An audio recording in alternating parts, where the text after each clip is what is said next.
Biggest mistake business owners make is thinking they need to reinvent the wheel. Most people don't realize that all the successful companies are running the same core systems. That's why we're hosting the Home Service Hoorah, September 7th, 8th, and 9th in beautiful Pensacola Beach, Florida. We're giving away the exact systems, playbooks, and operations we use to scale to multi-seven figures. You're learning from real business owners that have been there and done that. People who are in your exact position and scaled their business without losing everything. Tickets will sell out, so register now at homeservicehoorah.com. Again, that's homeservicehoorah.com. Picture this. It's 7 at night, and you're still at the shop. The trucks are parked. The techs went home hours ago, and you're still sitting at your desk, finishing a quote that one of your guys could have written this afternoon. You tell yourself it's just faster this way. You tell yourself you're only making sure it gets done right. But here's what's actually happening. You have built a business that cannot run without you in the building. And today, I want to talk to you about the trap that you put there, the trap of doing too much.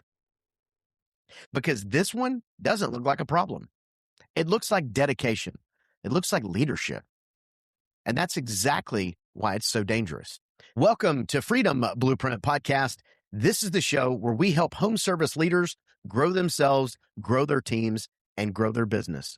I'm your host, Justin Deese, and if it feels like everything in your business runs through you, this one's going to hit close to home. Doing too much is not a sign of how committed you are. It's a sign of how little you've built around you. Now, before I turn that mirror on you, let me turn it on myself. Personal confession here. For years, I was the bottleneck. I told myself I was just the hardest worker in the building. The truth is, I didn't trust anyone else to do it the way I would do it. So I held on to everything, and I wore that exhaustion like a trophy. I thought being needed everywhere made me important. It didn't make me important. It made me tired. It made me exhausted, and it made my team weak. So let's talk about what this is really costing you, because control, it always sends you a bill. You just don't always see it right away. Here's what it looks like. Your team stops bringing you solutions. They only bring you problems. And why would they think it through when you're just going to jump in and solve it anyways? Every time you jump in too fast, you're training your team to not solve the problem and to just take a step back. Say you have a young tech named Jimmy, sharp kid, hungry, wants to grow. But every time Jimmy hits something hard, you take the call and you fix it for him. And you feel like a hero. But here's what Jimmy actually just learned. He learned that when it gets hard, the move is to wait on you. You're not developing Jimmy. You've trained him to depend on you. And then one day you look around and wonder why nobody in your team can think for themselves. It's not because they can't. It's because you never let them. So why do we do this? Why do we as leaders hold on so tight? There's 3 reasons. And I want you to be honest about which one is yours. And if there's more than one, be honest about that too. Reason number 1, it feels faster.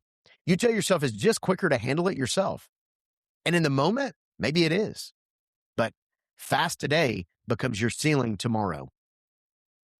Number 2, it feels safer. If you do it, you know it gets done right. Handing it off means risking a mistake. So you choose control and you call it standards. Reason number 3, and this is the hard one, it feels good. Being needed feels good. Being the one with all the answers feels good. Being the hero feels pretty good. But every time you play the hero, somebody on your team does not get the opportunity to grow. So which one is it for you? Faster, safer, or feels good? Because until you name it, you can't solve it. All right, so let's get a little bit practical here for a minute. Here's how you start climbing out of this trap. Starting today or tomorrow, depending on when you're listening to this podcast, move number 1, make 2 lists. On the first list, write down everything you did this week. I know that seems like a lot, but Cliff Note version's fine. On the second list, write down only the things that only you can handle. Most of you are going to be shocked at how short that second list is.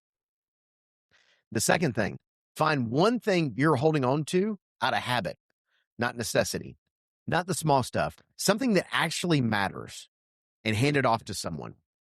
Now, when we say hand it off to somebody, obviously you need to give some coaching and some training in order to do that, but let someone else take the reins on that thing. The third move here is when you hand it off, don't just dump it. Set the expectation, define what winning looks like, give them the authority to actually make the call, and then check in on progress without taking it back. The fourth thing, the next time someone brings you a problem, do not answer it. I know that's hard. Instead, ask them this question: how do you think we should handle it? Then be quiet. Let them work through it. And the fifth thing, this is the simplest one, and it's the one I want you to remember. Coach the mistake. Don't take it back. When your guys get it wrong, that's not proof you should do it yourself. That's the exact moment leadership happens. You coach. You don't rescue. Because people do not grow from being told what to do. They grow from being developed. So here's the win. When you stop doing too much, two things get stronger at the same time. Your business gets stronger because it no longer rises and falls with you. And your team gets stronger because they finally get room to grow. It's a double win.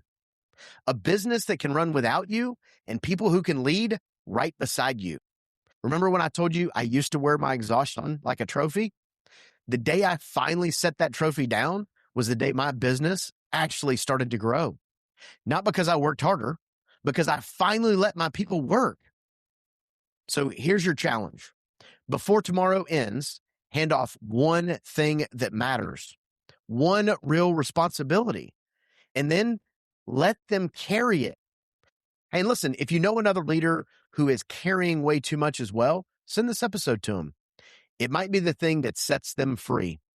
Make sure you subscribe so you don't miss what's coming up next. Lead with intention, build people, not dependency, and keep letting go. And as always, keep crushing it.